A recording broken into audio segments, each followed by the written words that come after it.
Wah, mengingat kuda, hmm, siapa yang tak kenal dengan hewan yang satu ini ya? Tapi adakah yang tahu bahwa hewan satu ini memiliki peran yang cukup besar dalam sejarah Indonesia?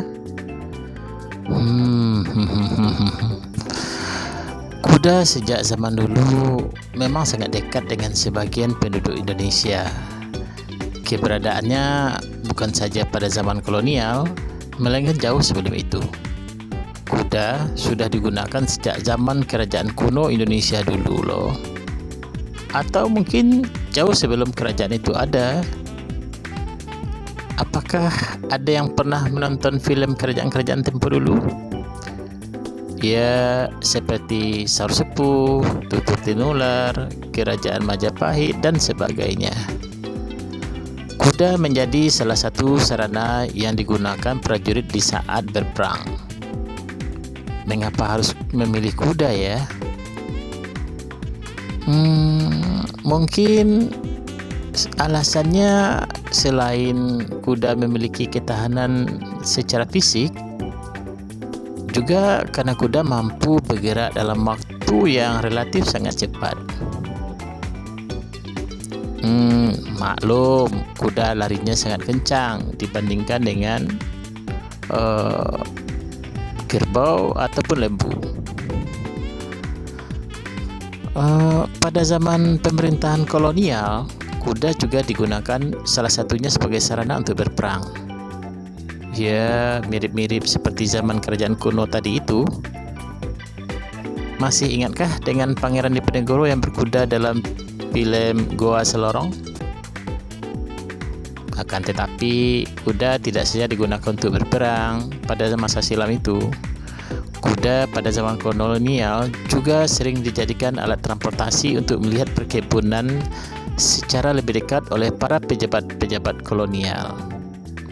Mereka datang ke perkebunan yang jaraknya cukup jauh dari tempat tinggal mereka, melihat para pekerja melaksanakan pekerjaannya mengolah perkebunan milik kolonial Belanda.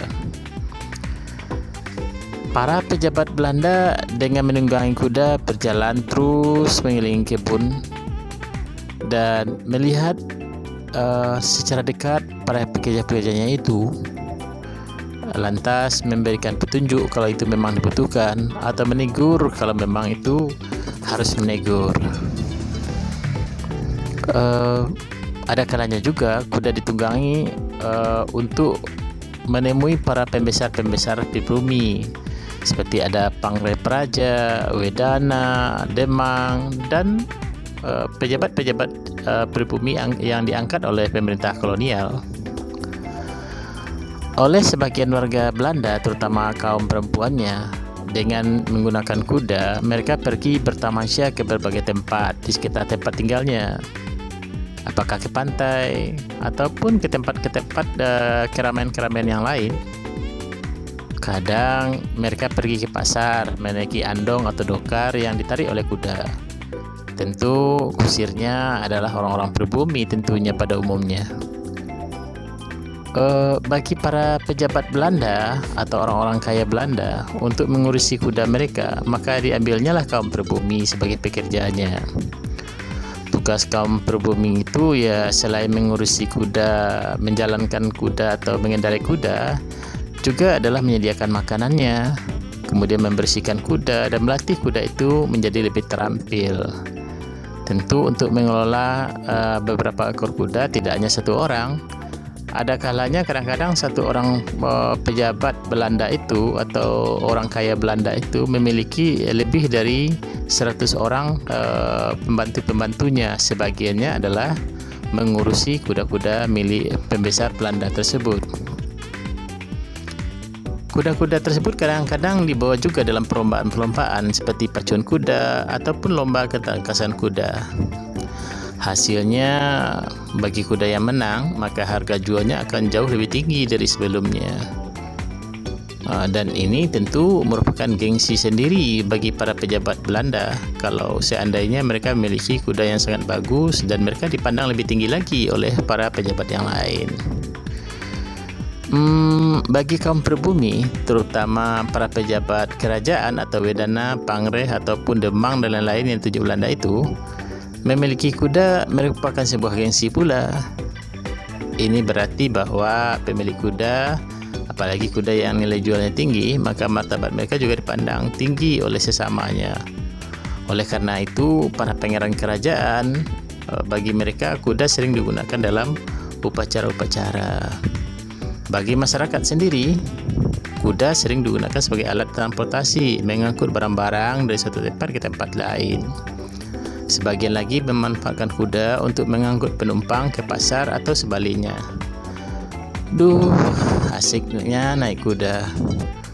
Tentu dengan udara segar Indonesia yang tidak ada pabrik-pabriknya atau kendaraan bermotornya seperti saat ini, naik kuda pada masa lampau itu pasti sangat mengasihkan. Udaranya segar, penuh dengan oksigen, dan tentu orang yang mengendarinya sehat-sehat semua. Kuda-kuda yang dimiliki oleh kaum pribumi itu tentu kualitasnya agak lebih rendah lagi, terutama yang tidak dimiliki oleh pejabat-pejabatnya, melainkan oleh kaum atau orang-orang pribumi biasa. Karena guna kuda bagi mereka bukan untuk berpacu, bukan untuk berlomba, melainkan hanyalah untuk mengangkut barang-barang. Berbagai-bagai barang kebutuhan ataupun barang yang dibeli di pasar, ataupun mereka ada kuda sewa, kuda beban sewa. Itu sangat bermanfaat sekali bagi masyarakat. Nah, hari ini kuda tentu tidak seperti dulu lagi. Kalau dulu kuda tentu memiliki prestasi sendiri, tapi sekarang kuda sudah agak jauh berkurang. Mungkin satu saat nanti pemilik kuda kembali lagi dapat nama seperti masa-masa kolonial dulu. Yang jelas, sebagian daripada pemimpin-pemimpin Indonesia pernah naik kuda, seperti Bung Karno, Pak Harto, Pak Sudirman. Kalau yang baru-baru ini ada Pak Prabowo ataupun Pak Jokowi. Kenapa? Ya, sekali lagi naik kuda itu asik. Itu buktinya. Selamat ya. Jumpa lagi pada video selanjutnya.